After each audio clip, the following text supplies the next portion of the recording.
ጌታ ይባረክ። ላካፍላችሁ በእነዚህ ሳምንታት ያሰብኩት የሉቃስን ወንጌል ነው። የሉቃስ ወንጌል መጽሐፍ ዋና ጭብጥ ምንድነው? ከህይወታችን ጋርስ እንዴት አድርገን እናዛምደዋለን በሚል ርዕሰ ጉዳይ እንካፈላለን። በተለይ ርዕሱ ምን እንደሆነ ግልጽ አድርጋለሁ። ከዛ በፊት ግን አንድ የመጽሐፍ ቅዱስ ክፍል ከብሉይ ኪዳን ኢሳይያስ ምዕራፍ 66 ቁጥር 2 ላይ ያለ ቃል በጣም ወደው እንዲሁም ደግሞ ከዚህ ከመረጥኩት መጽሐፍ ጋር ቀጥተኛ ግንኙነት ያለውን ቃል አነብላችኋለሁ። ትንቢተ ኢሳይያስ ምዕራፍ 66 ከቁጥር 1 ጀምሮ ባነበው ደስ ይለኛል። እግዚአብሔር እንዲህ ይላል፣ ሰማይ ዙፋኔ ነው፣ ምድርም የእግሬ ማረፊያ ናት። ታዲያ የምትሰሩልኝ ቤት የማርፍበትም ስፍራ የት ነው? እግዚአብሔር ነው ጥያቄ የሚያቀርበው ለኪዳኑ ሕዝብ። እነዚህ ነገሮች ሁሉ እጅ አልሰራችሁም? ምን እንዲገኙ ሲያደረግኩት እኔ አይደለሁም? ምን ይላል እግዚአብሔር? እንግዲህ ሰማይና ምድርን የምናየውን ግዙፍ ሰማይና ግዙፍ ምድር እኔ ነኝ የፈጠርኩት፣ እኔ ነኝ ባለቤት ነኝ እያለ እግዚአብሔር ነው የሚናገረው። የእጄ ስራዎች አይደሉም? ምን ታዲያ እኔ እንደዚህ ትልቅ ግዙፍ የሆነን ፍጥረት ከፈጠርኩ ለእኔ ምን አይነት ቤት ነው የምትሰሩልኝ? ያውም በዚህ ግዙፍ የሆነውን ፍጥረት ፈጥሬ በዚህ ግዙፍ በሆነው ፍጥረት ውስጥ የሚዘጋጅ ቤት መቅደስ እኔን ይመጥናል ወይ? እኔ ከዛ ልበልጥም ወይ ነው እግዚአብሔር እያለ ያለው። ይሄ እግዚአብሔር ራሱን ያቀረበበት መንገድ ነው። እጅግ በጣም እግዚአብሔር ትልቅ መሆኑን እንድናስብ የሚያደርገን ንባብ ነው። እግዚአብሔር ሊደረስበት የማይችል ትልቅ አምላክ ነው። እግዚአብሔር ይመስገን። ግን እግዚአብሔር ትልቅ መሆኑ ቀጥሎ ያለውን ሰው እንዳይመለከት አልከለከለውም። ብዙ ጊዜ እኛ በዚህ እንፈተናለን አይደል? በጣም ትልቅ የሆነን ሲመስለን ዝቅ ያሉትን ለመመልከት ይከብደናል። ራሳችንን ዝቅ ካሉት ጋር አይደንቲፋይ ለማድረግ አብሮ ለመመልከት ይከብደናል። በእነሱ አውድ ለመገኘት በጣም ያስቸግረናል። እግዚአብሔር ግዙፍ ሆኖ ሳለ እንደዚህ ይላል፣ ትሁት ወደ ሆነና መንፈሱ ወደ ተሰበረ በቃሌም ወደሚንቀጠቀጥ ሰው ምን እላለሁ? እመለከታለሁ። ይሄንን ሰው ቢናገረው አይገርመንም፣ ምክንያቱም ሰው ውስንነት እንዳለው እናውቃለን። እግዚአብሔር ግን ሁሉን ቻይ ነው፣ ሁሉን አዋቂ ነው፣ በሁሉ ቦታ የሚገኝ ነው ልትሉ ትችላላችሁ። በምድር ላይ ያሉ ውስንነት የሌለባቸውን ቃላት ተጠቅማችሁ እግዚአብሔርን ልትገልጹ ትችላላችሁ። ከቃላቱም በላይ ነው እግዚአብሔር። በነገራችን እግዚአብሔርን እኛ ያወቅነው በፍጥረቱና በማዳን ውስጥ ነው። ከዛ ውጭ ያለውን እግዚአብሔር እኛ እናውቀውም። እግዚአብሔር ልክ ሉተር እንደሚናገረው ልክ እግዚአብሔርን ታላቅነት በጨለማ ነው የሚመስለው። ምክንያቱም ጨለማ ልትወስኑት አትችሉም፣ ልትደርሱበት አትችሉም። እጅግ ድቅድቅ ነው። ውስጡ ምን እንዳለ አታውቁም አይደል? በሄዳችሁ ቁጥር አሁንም አትደርሱበትም።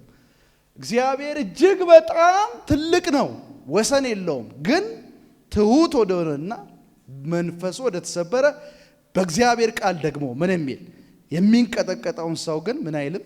ይመለከታል። እግዚአብሔር ይመስገን።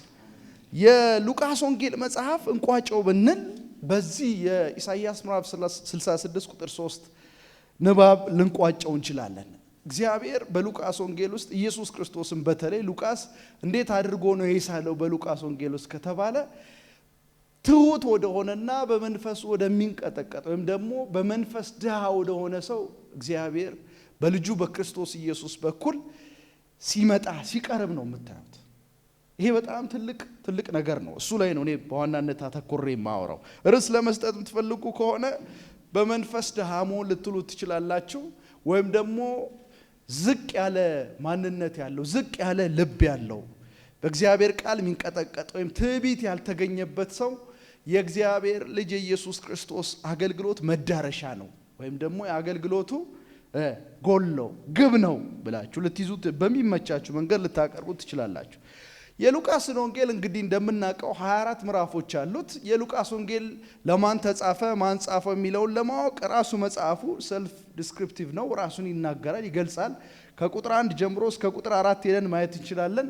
እንደዚህ ብሎ ይናገራል ጸሐፊው፣ በእኛ መካከል ስለተፈጸሙት ነገሮች ብዙዎች ታሪኩን የተቻላቸውን ያህል ጽፈው ይገኛሉ። ስለዚህ ከዚህ ቀጥሎ ሉቃስ የሚጽፈው ወይም ጸሐፊ የሚጽፈው ታሪክ ከዚህ ቀደም የነበሩ ሰዎችን የጻፉት እንደሆነ ግልጽ ነው በዚህ ንባብ። ምክንያቱም ከኛ መካከል ስለተፈጸሙ ነገሮች ብዙዎች ታሪክን የተቻላቸውን ያህል ጽፈው ይገኛሉ በማለቱ ቀድሞ የተጻፈ ኢየሱስ ክርስቶስ ሕይወትና አገልግሎት ታሪክ እንዳለ እናውቃለን። ከሉቃስ በፊት የተጻፉት እነማን እንደሆነ ስለምናውቅ እሱ ግልጽ ነው።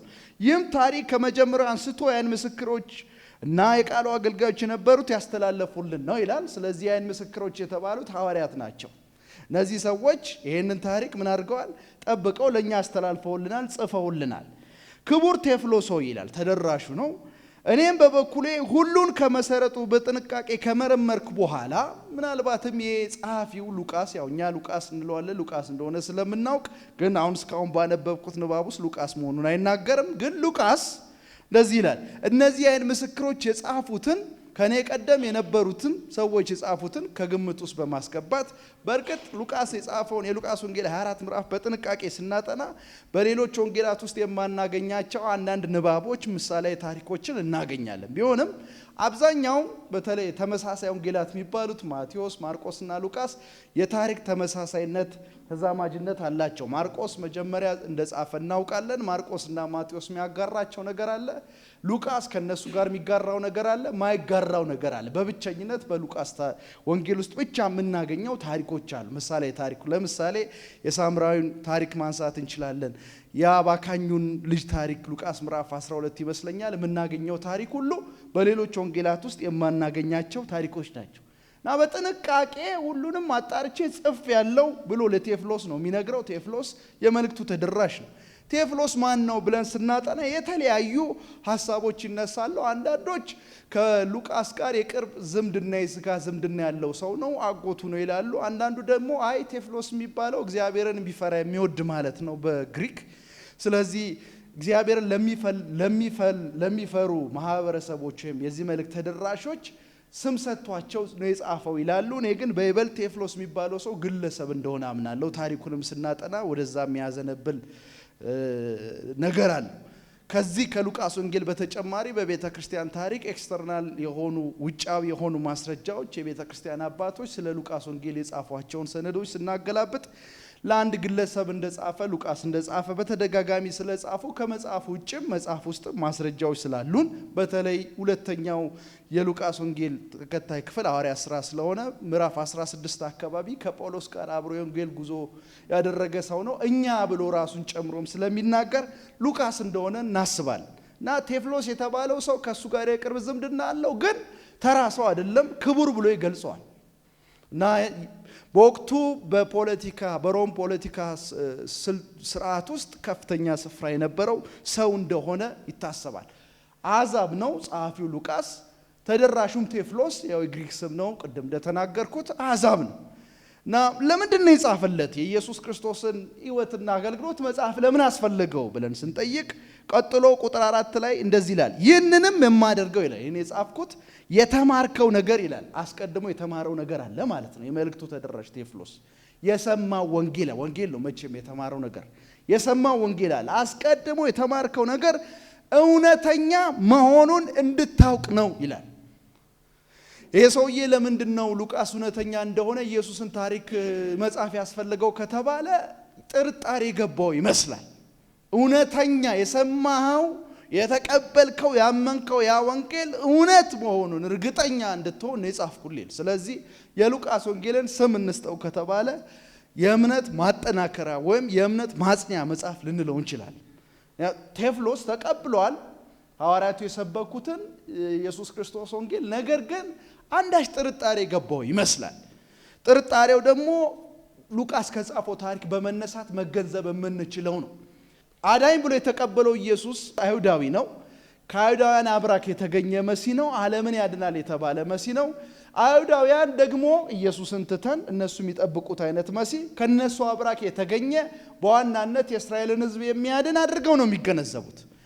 ስለዚህ አሕዛብ የዚህ ተስፋ ተካፋዮች እንደሆኑ አያስቡም። በቀጥተኛ መንገድ በተዘዋዋሪ መንገድ ያው ለዓለም ብርሃንና ጨው እንዲሆኑ መጠራታቸውን የኢሳይያስ መጽሐፍ በተደጋጋሚ ስለሚናገር እሱ በተያያዥ ነው እንጂ በዋናነት ይሄ መሲህ ለአይሁድ ሕዝብ የተሰጠ እንደሆነ ነው የሚያስቡት። ስለዚህ አይሁዳውያንን አውቶማቲካሊ በመሲሁ በኩል የሚመጣው ድነት ተካፋይ እንዳልሆኑ አድርገው ስለሚቆጥሯቸው ይሄ ቴዎፍሎስ የተባለው ሰው መሲህ ብሎ የተቀበለው ኢየሱስ አይሁዳውያን በተቀበሉበት መስፈርት ሲገነዘበው አውቶማቲካሊ እንደ ቴፍሎስ አይነቱን አሕዛብ ምን ያደርገዋል? የሚያገለው ይሆናል። እና እስቲ ቴፍሎስ እንደው በቴፍሎስና በሉቃስ መካከል ውይይት ይደረግ ብንል እስኪ ቴፍሎስ እኔ የሰበኩኝን የተቀበልኩት ኢየሱስ በርግጥ ለኔ ለአሕዛቡ የመጣ አዳኝ ነው በትክክል ለእንደኔ አይነቱ? ምክንያቱም አይሁድ መሲህ አድርገው የሚቆጥሩት ሰው ለነሱ ብቻ የመጣ አድርገው የሚቆጥሩትን ነው። እንደውም አሕዛብን አይቀበሉም። እነሱ አሕዛብ ከተቀበሉ የሚጠብቁት መሲህ ደግሞ እንዴት እኛን ያካትታል? ለኛ ድነት ይሆናል የሚል ስጋት አለ። ስለዚህ ከቁጥር 5 ጀምሮ እስከ መጨረሻው እስከ ምዕራፍ 24 ድረስ እንዴት ኢየሱስ በአይሁድ ማህበረሰብ የተገለሉ የሚባሉ ሰዎችን መርጦ እንዳገለገለ፣ አይሁዳንን ብቻ አይደለም በአይሁድ ማህበረሰብ የተገለሉ የሚባሉ ንቅጥር ከተባለ አሕዛብ አንደኛ ናቸው። ቀረጥ ሰብሳቢዎች ሌሎኞች ናቸው።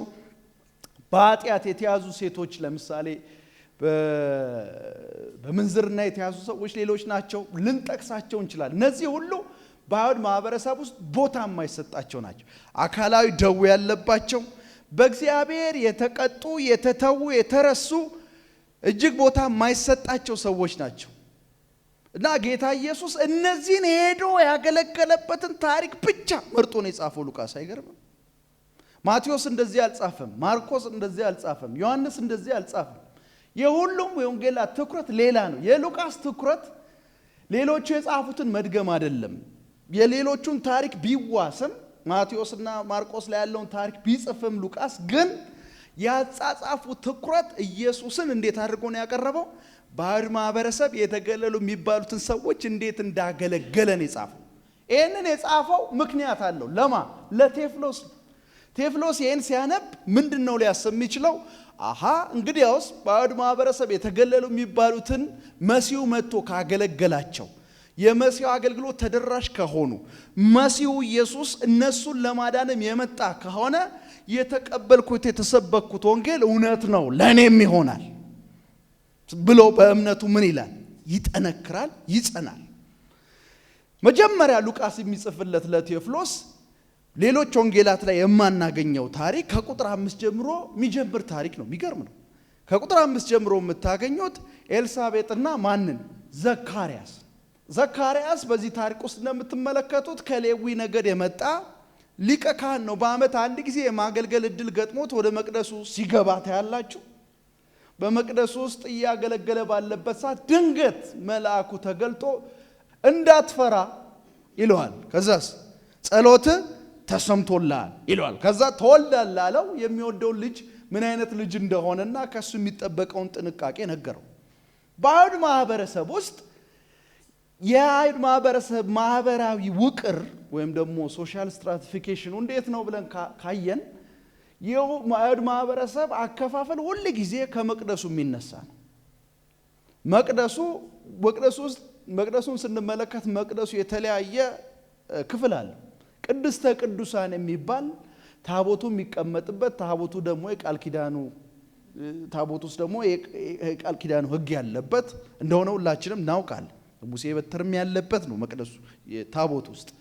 እዚህ ቅድስተ ቅዱሳን ውስጥ ሊቀ ካህናት ነው የሚያገለግሉት። ከዛ ቀጥሎ ምንድነው ያለው? ቅድስት ነው ያለው። ካህናት ያገለግላሉ። ከቅድስት ቀጥሎ ደግሞ አደባባይ የሚባል አለ። ሌዋውያን ያገለግላሉ። ከአደባባዩ ቀጥሎ የአይሁድ ወንዶች የሚሰባሰቡበት ነው እግዚአብሔርን ለማምለክ፣ የእስራኤልን አምላክ ያህዌን ለማምለክ። ቀጥሎ የምታገኟቸው ከሌዋውያን በኋላ አይሁዳውያን ወንዶችን፣ ከነሱ በኋላ አይሁዳውያን ሴቶች፣ ከነሱ መጨረሻ አሕዛብ።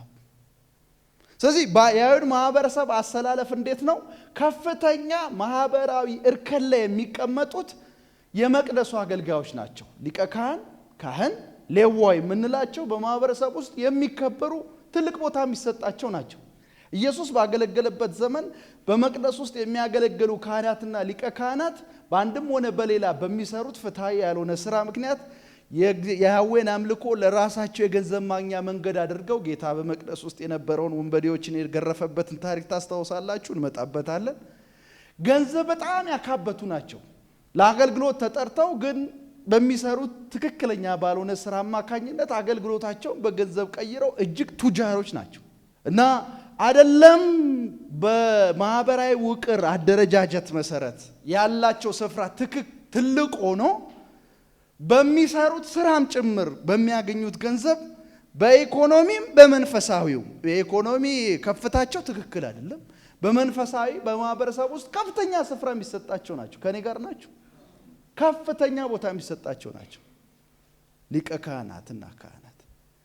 ስለዚህ ይሄ ሰው አሁን ያየነው የኤልሳቤጥ ባል ዘካርያስ ካህን ነው፣ በመቅደስ ውስጥ የሚያገለግለው። እንደውም አንድ ዕጣ ደርሶት ብዙ ሊቀ ካህናት ስላሉ በዕጣ ነው የሚወጣው ቅድስተ ቅዱሳን ለማገልገል። በህይወት አንድ ጊዜ ሊሆን ይችላል እንደዚህ አይነት እድል የሚያጋጥመው አንድ ካህን ወደ መቅደሱ ለማገልገል ማለት ነው። ይሄ እድል ገጠመው ዘካርያስ። ዘካርያስ በማህበረሰብ ውስጥ ከፍተኛ ማህበራዊ እርከን ላይ ያለ ሰው ነው።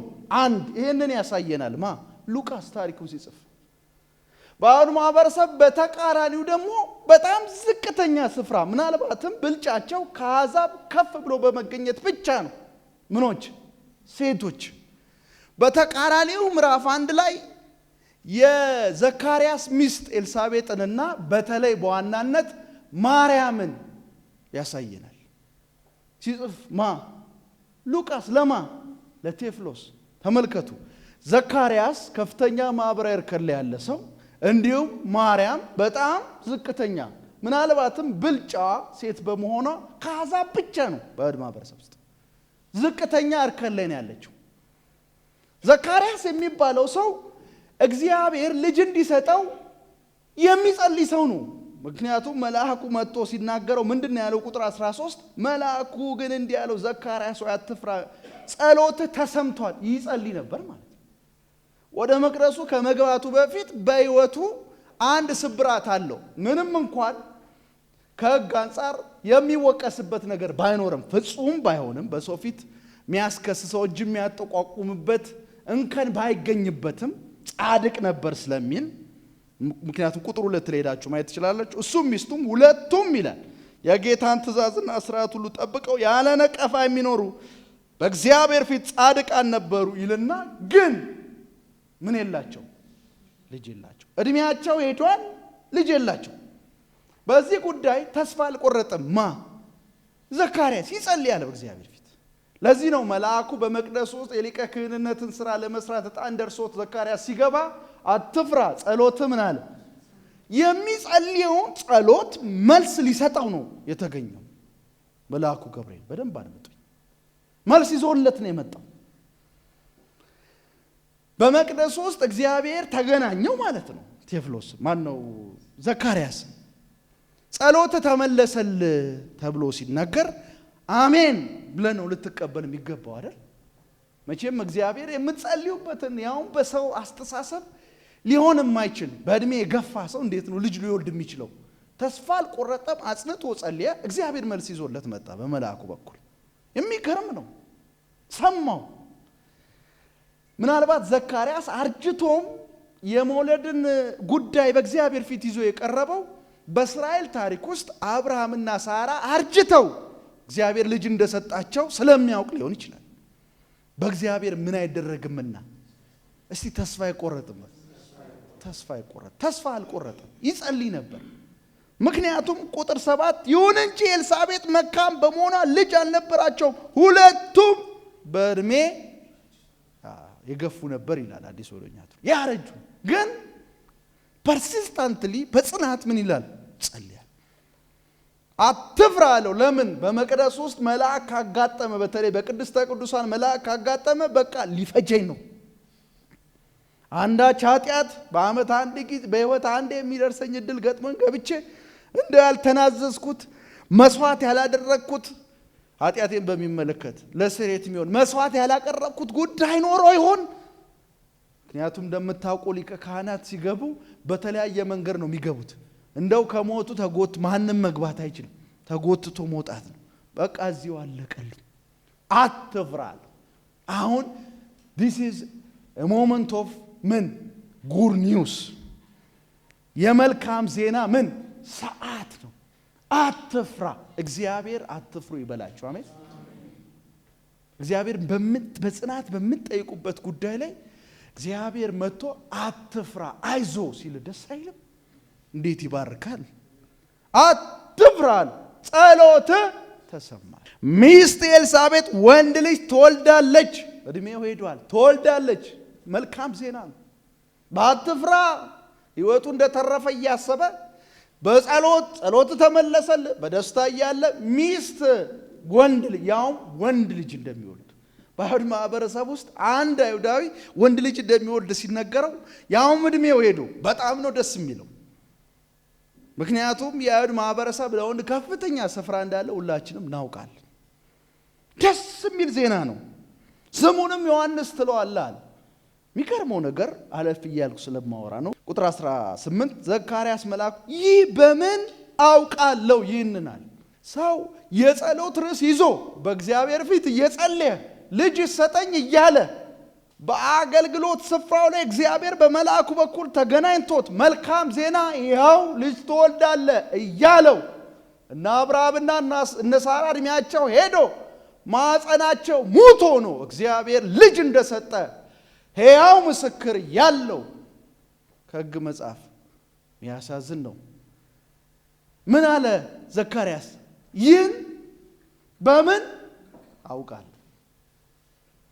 በመቅደስ ውስጥ የሚያገለግል ከፍተኛ ማህበራዊ እርከን ላይ የተቀመጠ በመንፈሳዊነቱ የማይጠረጠር እጅግ የተከበረ ቀደም ሲልም አንብቤያለሁ ነቀፋ የሌለበት ሕጉን የሚፈጽም ታላቅ ሰው ነው ዘካርያስ።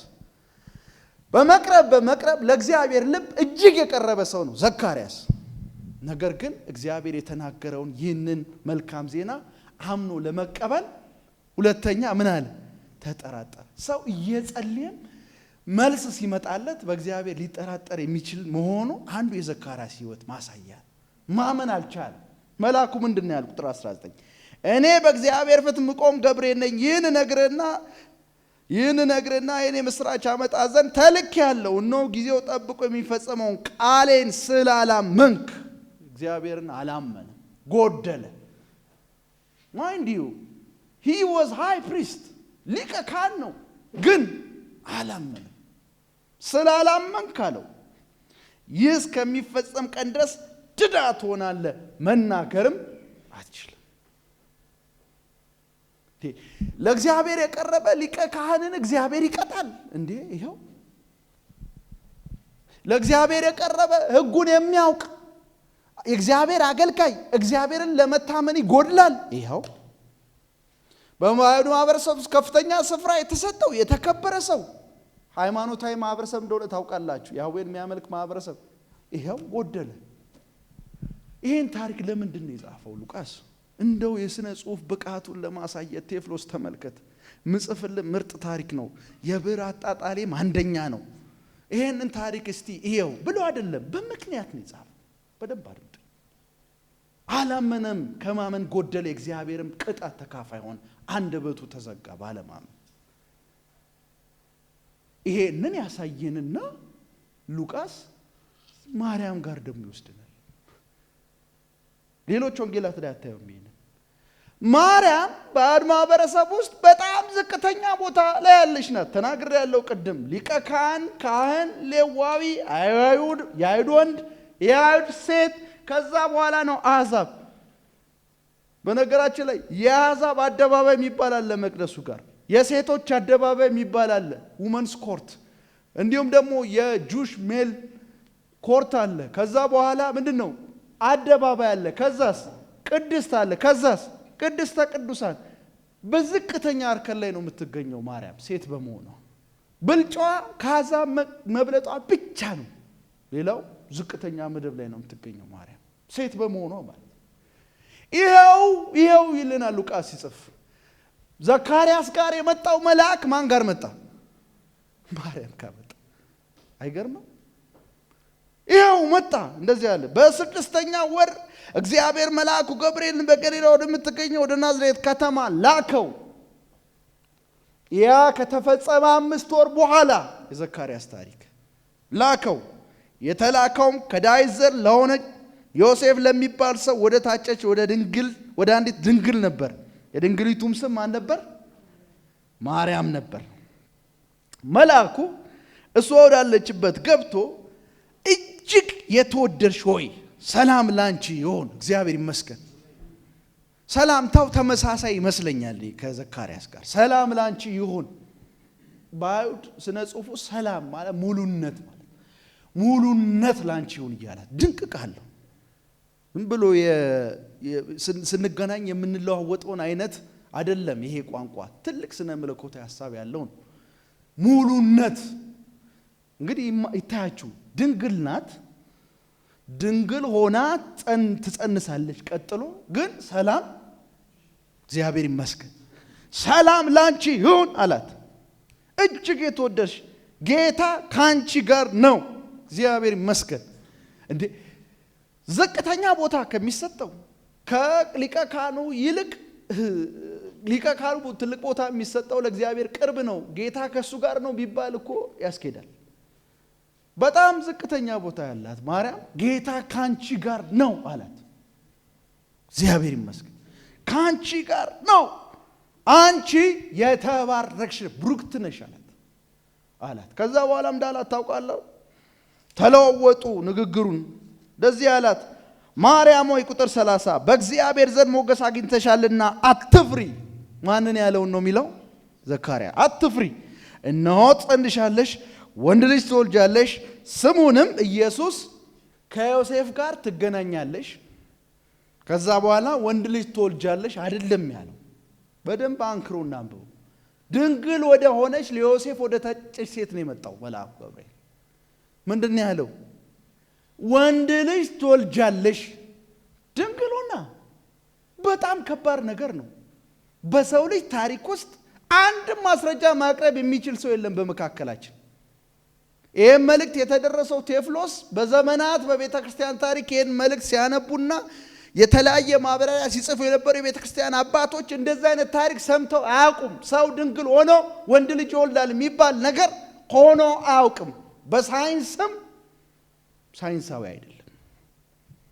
በሰው አስተሳሰብ አመክንዮም የለውም ስፍራ። ወንድ ትወልጃለሽ በጣም አስደናቂ ነገር ነው። የሚገርመው ከወንድ ጋር ሳትገናኝ ታይታ ባለችበት ሰዓት ወንድ ትወልጃለሽ ማለቱ ብቻ አይደለም እኮ የሚገርመው። ይገርማችሁ ነገር እኔ በጣም የሚገርመኝ ነገር ታላቅ ይሆናል። እሺ ታላቅስ? እሺ የልዑል ልጅ ይባላል። ልዑል የንጉስ ልጅ። የት ነው ንጉስ? ማርያም እሺ ከዳዊት ቤት ስለሆነች ዳዊት ንጉስ ስለሆነ እንሂድ። እሺ እናስማማ፣ እንዴ ችግር የለም። በያዕቆብ ታላቅ ይሆናል። ከዛ በኋላ የልዑል ልጅ ይባላል። ጌታ አምላክ የአባቱን የዳዊት ዙፋን ይሰጠዋል። ጥሩ ንጉስ ይሆናል። መቼም የእግዚአብሔር ስራ ልዩ ነው። ንጉስ ሊያደርገው ይችላል። የሚገርመው ነገር በያዕቆብ ቤት ላይ ለዘላለም ይነግሳል። ከባድ ነገር። ለዘላለም የሚነግስ ንጉስ የሚያውቅ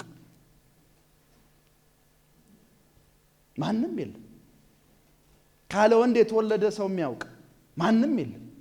በያዕቆብ ቤት ላይ ለዘላለም ምን ይላል? ሃሌሉያ። በዳዊት በያዕቆብ ቤት ላይ ለዘላለም ይነግሳል፣ ለመንግስቱም ፍጻሜ። የምትወልደው እንደ ዮሐንስ ለዘካርያስ እንደተነገረው ዜና እንደ ዮሐንስ አይደለም። ማርያም እነ አብርሃምና እነ ይስሐቅ አብነት የሏትም። ዘካርያስ ለማመን አብርሃምና ማን ሳራ ምሳሌዎች አሉት። በእድሜያቸው ማርጃ ወልደዋልና እግዚአብሔር ሁሉን ይችላል ብሎ ቢያምን አላመነም እንጂ የሚያሳዝነው እሱም ከዚህ ጎሎ ቢያምን ያስኬዳል። ማርያም በፍጹም በሰው ልጅ ታሪክ ሆኖ የማያውቅ ነገር ነው የሚነግራት ገብርኤል። ወንድ ካለ ወንድ ትወልጃለሽ፣ አንድ ለዘላለም የሚነግስ፣ ሁለት ፍጻሜ የሌለው ንጉስ። ይሄን አለችው። እንዴት ነው የሚሆነው? እሷ ያለማመን ጥያቄ አይደል። ወንድ ስለማላውቅ ይሄ እንዴት ሊሆን ይችላል? መልአኩ መንፈስ ቅዱስ ባንቺ ላይ ይመጣል፣ የልዑል ይጸልሻል። ስለዚህ የሚወለደው ቅዱስ ይላል። ሶስተኛው ቅዱስ ሕፃን የማን ልጅ ይባላል? እንዴ ሰን ኦፍ ጋድ የእግዚአብሔር ልጅ መለኮት ነው የምትወልጂው ነው የሚላት። ዙሩ በከተማ ቋንቋ ዙሩ ምን አለ ከረረ። የእግዚአብሔር ልጅ ትወልጃለሽ። በትምህርተ ሥላሴ ሁለተኛው የሥላሴ አካል ማን ነው የሚባለው? ወልደ እግዚአብሔር አይደል? ወልድ ማለት ምን ማለት ነው? በግዕዝ የእግዚአብሔር ልጅ ማለት ነው። መለኮትን ትወልጃለሽ አላት። የእግዚአብሔር ልጅን ትወልጃለሽ አላት። ይሄ በጣም ከባድ ነገር ነው ወገኖች። የእግዚአብሔር ልጅን ሰው ይወልዳል ብሎ መናገር በጣም ከባድ ነገር ነው። መናገርም ከባድ ነው። ሰምቶ አሜን ብሎ መቀበልም ከባድ ነው። እግዚአብሔር ልጅ ትወልጃለሽ። እዛ በኋላ እንደዚህ ያለ በጣም ይገርም ቁጥር 37 ለእግዚአብሔር የሚሳነው ነገር አቤት እግዚአብሔር ይመስገን። ኧረ አሜን በሉ። ለእግዚአብሔር የሚሳነው ነገር እግዚአብሔር ይመስገን። ለዚህ ንግግር የማርያም ምላሽ ነው ምንድነው? እነሆ እኔ ብዙ ጊዜን ክፍል በደንብ አናነበውም። ስትመልስ ዘካርያስ አላመንም። ማርያም እነሆ እኔ የጌታ ባሪያ ነኝ። ቦንድ ሰርቫንት ዱሎስ ማለት ቦንድ ሰርቫንት ማለት በፈቃዱ እድሜ ዘመኑን ራሱን የሰጠ ማለት ነው። ባሪያ ነኝ አለች። እኔ ባሪያ ነኝ እንደ ቃል አመነች። ዘካርያስ ለእግዚአብሔር የቀረበ በማህበረሰብ ውስጥ ከፍተኛ ስፍራ የሚሰጠው እግዚአብሔር እሱ ወዳለበት አውድ መጥቶ ለጸሎቱ መልስ እየሰጠው ሳያምን የእግዚአብሔር ቁጣ ተካፋይ ሲሆን ከመቅደሱ እጅግ የራቀች በማህበረሰቡ ዝቅተኛ ስፍራ የሚሰጣት በሰው ልጅ ታሪክ ውስጥ ሆኖ ማቅ መልካም ዜና ሲመጣላት እኔ ባሪያ ነኝ እንደ ቃል ይሁንልኝ ብላ አመነች። እግዚአብሔርን ተመልከቱ። ባለው ማህበራዊ አቋም ከፍተኛ ቦታ የሚሰጠው ዘካርያስንና እጅግ በጣም ዝቅተኛ ስፍራ የሚሰጣት ማርያም እግዚአብሔርን ለማመን ያላቸው ስፍራ የተለያየ ነው። ይሄ ለማመን በጣም ብዙ ምክንያቶች ሊኖሩት ይችላል። እንዳያምን ከሚያደርገው ይልቅ እንዲያምን የሚያደርገው ይበዛል። እቺ ደግሞ እንዳታምን የሚያደርጋት ነገር በጣም ብዙ ነው። ከመጣላት መልእክት ውጪ የመጣውማ በጣም ሌላ ታሪክ። ግን አመነች፣ ይሆንልኝ አለች። ኤልሳቤጥ ምን እንዳለች ታውቃላችሁ? ወረድ ብላችሁ ስታነቡ ስለ ማርያምን ስታገኛት የተናገረችው ነገር ቁጥር 43 ሄዳችሁ ማየት ትችላላችሁ። ለመሆኑ የጌታዬ እናት ወደ እኔ ትመጣ ዘንድ እኔ ማን ነኝ? እነሆ የሰላምሽ ድምፅ ጆሮዬ እንደገባ በማፀን ያለው ጽንስ በደስታ ዘሏልና ይላ 45 ጌታ ይፈጽማል ብሎ የነገራትን ያመነች እሷ ምን ያለች ናት? ይኸውላችሁ ሴቶቹ ተአምረኛ ናቸውና ቦታው ላይ እኮ የለችም እኮ አይገርምም? ለማርያም መጥቶ ገብርኤል ሲያበስራት ኤልሳቤጥ ነበረች። ከየት አመጣችሁ ታዲያ? ጌታ ይፈጽማል ብሎ የተናገራትን ቃል ያመነች እሷ ብዙ ናት፣ በእግዚአብሔር ፊት ሞገሳም ናት ብላ የምትናገረው። ጌታ ይፈጽማል ብሎ የተናገረውን ነገር ለማርያም ሲነግራት የት ሰምታ ነው? አሜን ብላ ስትስማማ እንደ ፈቃድ ይሁንልኝ እንደ ቃል ይሁንልኝ ስትል ኤልሳቤጥ የት ነበረች? በጣም ነው የሚገርመው። ሉቃስ ሆነ ብሎ ነው እነዚህን ሁለት ሴቶች ታሪክ የጻፈው። ብዙ ሴት ናት፣ አመነች። ግን በማህበረሰብ ውስጥ ቴዎፍሎስን ሲያነብ ምን ሊሰማው ይችላል? እግዚአብሔር የማዳን እጁ ለሁሉም የተከፈተ ነው። አሜን። አንዳንድ እንትኖች አሉ፣ ሪፎርምድ የታደሰ ስነ መለኮት አቀንቃኞች ምን ይላሉ? እግዚአብሔር ለሚድኑት ብቻ ነው ራሱን መስዋዕት ያደረገው ይላሉ። የክርስቶስ መስዋዕትነት ለዓለም ሁሉ ህዝብ ነው። አሜን። ለሁሉም ነው። እንደዛ አይደለም መጽሐፍ ቅዱስ የሚያስተምረን። መስዋዕትነቱ ለሁሉም ነው፣ ለሁሉም ነው። በዚህ ንባብ እንደምታዩት ለሱም ለሷም እግዚአብሔር ራሱን አቨለብል ያደረገው እኩል ነው። እቺ ሴት ግን ስታምን ታያላችሁ። ይህ የሚገርም ነገር ነው። እንዴት ይሄ ሊሆን ቻለ? ይሄ ተአምር ነው። ማብራራትም ይከብዳል በእውነት። እቺ ሴት ዝቅተኛ ቦታ መሆኗን ይሄም እንደገባት የምታውቁት ጸሎት ጸለየች። ሉቃስ ጻፈልን ቁጥር 46 ጀምሮ ማርያም እንዲህ አለች፣ መዝሙር ዘመረች በጸሎት ነፍሴ ጌታን ከፍ ከፍ ታደርገዋለች። አሁን ግን ከፍ ከፍ እያደረጓት ያሉት እሷን ነው። ያሳዝናል አይደለ? እሷ ግን ማለት ነው ከፍ ከፍ የምታደርገው ማንን ነው? ከፍ ከፍ ታደርገዋል። መንፈሴም መድኃኒቴ አለችው። መቼም በሽተኛ ነው መድኃኒት የሚያስፈልገው አይደል? ጉለቷን ታውቃለች። ስትጀምር መድኃኒት አያስፈልገኝም የሚል ሰው መድኃኒት ይላል እንዴ? መድኃኒት እንደሚያስፈልጋት ያመነች ናት። ባሪያ መሆኗ ሳያንሳት፣ ባሪያ መሆኗን መቀበሏ ሳያንሳት፣ እነሆን የጌታ ባሪያ ነኝ እንደ ቃል ይሁንልህ ስትል ባሪያ መሆኗን ሳያንሳት፣ ሁለተኛ መድኃኒት እንደሚያስፈልጋት የምታምን ሴት ናት። ይገርማል።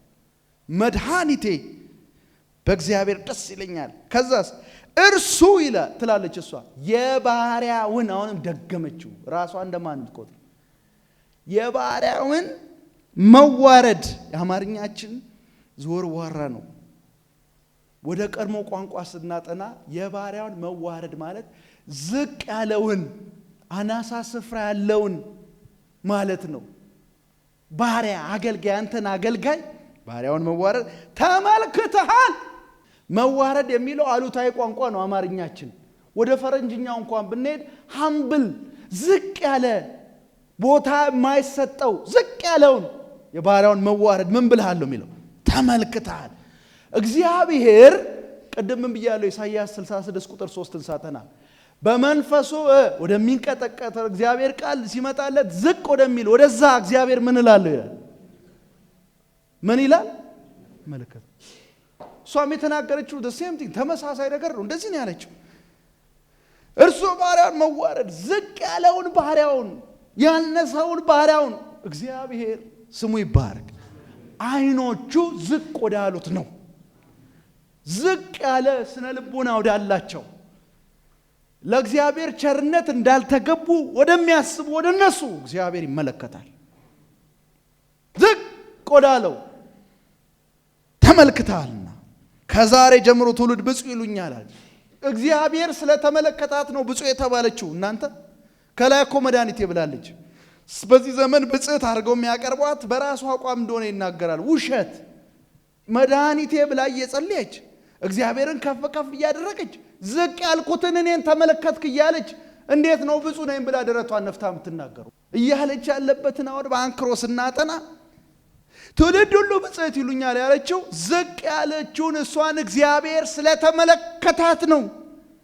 አዎ ይሄ ነው ትክክለኛው የነገረ ማርያም ትምህርት። ሜሪዮሎጂ አሁን ጤና ቢስ ሆኗል። አሁን ከተማ ውስጥ ምን ሰማው የነገረ ማርያም ትምህርት እጅግ በጣም ጤና ቢስ። እኛ የምናውቃት የመጽሐፍ ቅዱስቱ ማርያም ይቺ ናት።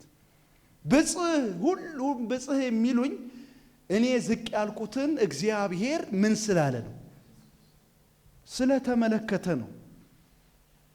ይገርም ነው። ስለተመለከተ ነው። እንደዚህ ያለ ኃያል፣ ይሄ ቃል ደግሞ የሚገርም ኃያል የሆነው እርሱ ደግሞ አጸናቸው። ማን? ለእግዚአብሔር የሚሳነው ነገር የለም አላለ መልአኩ። ኃያል የሆነው እርሱ ማን? እግዚአብሔር። እኔ እኮ አፈ ታሪክ አይደለም የምሰብከው የእግዚአብሔርን ክቡር ቃል። ኃያል የሆነው እርሱ እግዚአብሔር አለች። እርሱ ታላቅ ነገር አድርጓል አለች። አሜን። በኔ አድርጓል። ዝቅ ባልኩት በኔ አድርጓል። ቦታ በማይሰጠኝ በኔ እግዚአብሔር ራሱን ታምኖ ታላቅ ነገር በኔ ወት አድርጓል። እንዴት ደስ የሚል ቃል ነው። ትምክት የሌለበት፣ ትዕቢት የሌለበት እግዚአብሔር ወደ እኔ የመጣው እኔ እግዚአብሔርን ወደ እኔ ሊያስመጣ የሚችል ነገር ስለተገኘብኝ ነው ከሚል ሰው የተቃረነ ንግግር ነው የምታዩት። ፈጽሞ እንደዚህ አይነት ነገር አታዩ። ትዕቢት አታዩ። የእግዚአብሔር አይኖች ሁሉ ጊዜ አልችልም ወደሚሉ ሰዎች ነው የሚመለከተው። አልበቃም ወደሚሉ ሰዎች ነው። ታላቅ ነገር በእኔ ህይወት ቢገኝ አንተ ከሰራው ነገር የተነሳ ነው ወደሚሉ ሰዎች ነው እግዚአብሔር የሚመለከተው። ታላቅ ኃያል የሆነው ነገር ታላቅ ነገር አድርጓልና ስሙም ቅዱስ ነው። ከዛ ምሕረቱ ለሚፈሩት ከትውልድ እስከ ትውልድ ነው አለችና እንደዚህ ያለች። ስለ ትዕቢተኞች ሳትናገር አልጨረሰችም። ክንዱ ብርቱ ሥራ ሰርቷልና በልባቸው ሐሳብ የሚታበዩትን ምን ብሏል አለች? በትኗቸዋል። እግዚአብሔር ይመስገን። ምን የሚሉትን? በልባቸው ምን የሚሉትን የሚታበዩት። በነገራችን ላይ ትዕቢት ወደ ህይወታችሁ የመጣለት የትዕቢት እርሾ የመጣለት እናንተ ልብ ውስጥ በተለያየ አጋጣሚ የተጸነሰነት ጥላችሁ ከሰው ጋር አይደለም ከእግዚአብሔር ጋር ነው። እግዚአብሔር ይሰውራችሁ። በኢየሱስ ክርስቶስም ከእንደዚህ አይነት ክፉ እርሾ ተጠበቁ። ምክንያቱም ግልጽ ነው። በልባቸው ሐሳብ የሚታበዩትን ነው የሚለው። ድርጊታቸው እኮ አይደል፣ ልባቸው ውስጥ ያለውን እግዚአብሔር ያለ የሚታበዩትን አለች። ቃሏ ጠንካራ ነው። በትኗቸዋል አለች። እግዚአብሔር ይመስገን። አየህ፣ ትምክህት በእግዚአብሔር ፊት ምን አይልም፣ አይሰራም። ወደ እግዚአብሔር ስንቀርብ ሰባራነታችን ነው ሊገባ የሚገባው። ሁሌ ምንድነን? ሰባራ ነን። ይህ ከተማው ላይ ያለ ትምህርት አለ። እኔ እንዲህ ነኝ በሉ ተብሎ በጉባኤ አዎንታዊ ወጃ ፖዚቲቭ ኮንፌሽን ቢባል ያን ጤና ቢስ ትምህርት አለ። የቃል እምነት እንቅስቃሴ ወርድ ኦፍ ፌዝ ሙቭመንት አንዱ ዘውግ የትምህርቱ አንዱ ንጣ ይሄ ነው። አዎንታዊ ወጃ መልካም መልካሙን ዝማሬም አለ። በህይወቴ ላይ መልካም መልካሙን እናገራለሁ። ክህደት እውነታን መካድ አንችልም። ትዕቢተኛ ልብ ነው ሁሉ ጊዜ ድል አለ የሚለው። ሁሉ ጊዜ ሰባራነታችን ሊነገረን ይገባል። አለመቻላችንን በእግዚአብሔር ፊት ማፍሰስ አለብን። የእግዚአብሔር ጸጋ ከትሑታን ጋር የሚሆነው እንደዛ ነው። ትዕቢተኞችን ግን ሰው አይደለም የሚቃወማቸው፣ እግዚአብሔር ራሱ ጦር ሰብቆ ይጋጠማቸዋል፣ ያሸንፋቸዋል። በእግዚአብሔር ፊት ማንም ትዕቢተኛ ሆኖ መቆም አይችልም አለች። ይበትናቸዋል አለች። እግዚአብሔር ትሑት ልብ ይስጣችሁ፣ ትሑት ልብ ይስጣችሁ። የትዕቢት እርሾ በሕይወታችሁ በኢየሱስ ክርስቶስ ስም አይገኝ አለች። እንደዛ የሚገርም ነው። ገዢዎችን ከዙፋናቸው አዋርዷቸዋል። ባላቸው ስልጣን የሚታበዩትን አዋርዷቸዋል። ትሑታንን ግን ምን አድርጓቸዋል? ሃሌሉያ ከፍ ከፍ አድርጓቸዋል። የተራቡትን በበጎ ነገር ምን ብሏቸዋል? ተመልከቱ። ትሑታን ዝቅ ያሉትን እግዚአብሔር ከፍ ያደርጋል አለች። አያችሁ፣ አይኑ ወዴት ነው? ወደ ትሑት ነው። ቀጥሎስ የተራበው አለች። አይገርምም? ዲስፌቨርድ ማርጂናላይዝድ የተገለለውን ነው እያወራች ያለ። በንጽጽር ነው እኮ የምታወራው። ትዕቢተኛውና ዝቅ ያለው። ከዛስ ቀጥታ ሀብታሞች ግን ባዶአቸውን ሰዷቸዋል። አቤት እንዴት ይገርማል! ምሕረቱን በማስታወስ ባሪያውን እስራኤልን ረድቷል። ይህም ለአባቶቻችን እንደተናገረ ለአብርሃም ለዘሩ ያለው ለዘላለም ለመጠበቅ ነው። ማርያምም 3 ወር ያለ ኤልሳቤጥ ዘንድ ከቆየች በኋላ ወደ ቤቷ ተመለሰች። ይሄ የማርያም ህይወት ነው። በዝማሬው ውስጥም እግዚአብሔር ዝቅ ወዳሉት እንደሚመለከት፣ አይኖቹ ዝቅ ወዳሉት እንደሆነ የእግዚአብሔር የድነት ጸጋ ተካፋዮች እንደዚህ አይነት ሰዎች መሆናቸውን ነው ማርያም እየተናገረች ያለችው። ይሄ ትልቅ እድል ነው ወገኖች። ለቴዎፍሎስ ትልቅ መልእክት አለው። ለኔ የመጣ አዳኝ ነውን ብሎ ለሚሟገት ቴዎፍሎስ ተመልከት፣ ይሄ ታሪክ ዝቅ ያሉትን እግዚአብሔር ፈልጓል። እንደ ማርያም አይነቶቹ በእኔ ታላቅ ነገር የሰራ እግዚአብሔር ይባረክ ወደሚሉት ወደ እነሱ ነው የመጣው። በእነሱ ውስጥ ታላቅ ነገር ሰርቶ የከበረ እግዚአብሔር አንተም ጋር ይመጣል። እስቲ አሜን በሉ። ይህ ትልቅ ማጽናኛ ወንጌል ነው ወገኖቼ። እግዚአብሔር ካረዳን በስተቀር በዚህ ዘመን በእንደዚህ አይነት ህይወት ለመመላለስ በጣም አስቸጋሪ ነው። ወንጌላችን እጅግ በጣም ራሳቸውን እንደ ኃጢአተኛ ለሚቆጥሩ የሚሰበክ ነው። በመጀመሪያ ደረጃ ዛሬም በእግዚአብሔር ቤት ዝቅ ላሉት የሚሰበክ ነው፣ ለትዕቢተኞች አይደል። የትምክህት እርሾ አሁንም ደግሜ ልናገር፣ በኢየሱስ ስም ከህይወታችሁ ተነቅሎ ይጥፋ። የእግዚአብሔር እጆች የማዳን እጅ የሚዘረጋው ያኔ ነው። ዛሬም በህይወታችሁ በዕለት ተዕለት ኑሯችሁ ውስጥ እግዚአብሔር ከጎናችሁ እንዲቆም ትፈልጋላችሁ? የእግዚአብሔርን እጅ ማየት ትፈልጋላችሁ? እግዚአብሔርን መስማት፣ እግዚአብሔር እንዲቀርባችሁ፣ እግዚአብሔር በበረከቱ በትሩፋቱ እንዲያገኛችሁ እንዲገናኛችሁ ትፈልጋላችሁ? ምናልባት ትዕቢታችን የሆነን እኛና እግዚአብሔርን የለየን ከእግዚአብሔር ያራቀን ምንድነው ምልልሳችን? ቸርች ውስጥ ብቻ አይደለም ወገኖች፣ በስራ ቦታ በማህበራዊ ግንኙነታችሁ አንዳች ያካበታችሁት ነገር እንዳለ ተሰምቷችሁ ትዕቢተኛ ሆናችሁ ይሆን? በምልልሳችሁ በስራ ቦታ ማለት ጭምር ነው።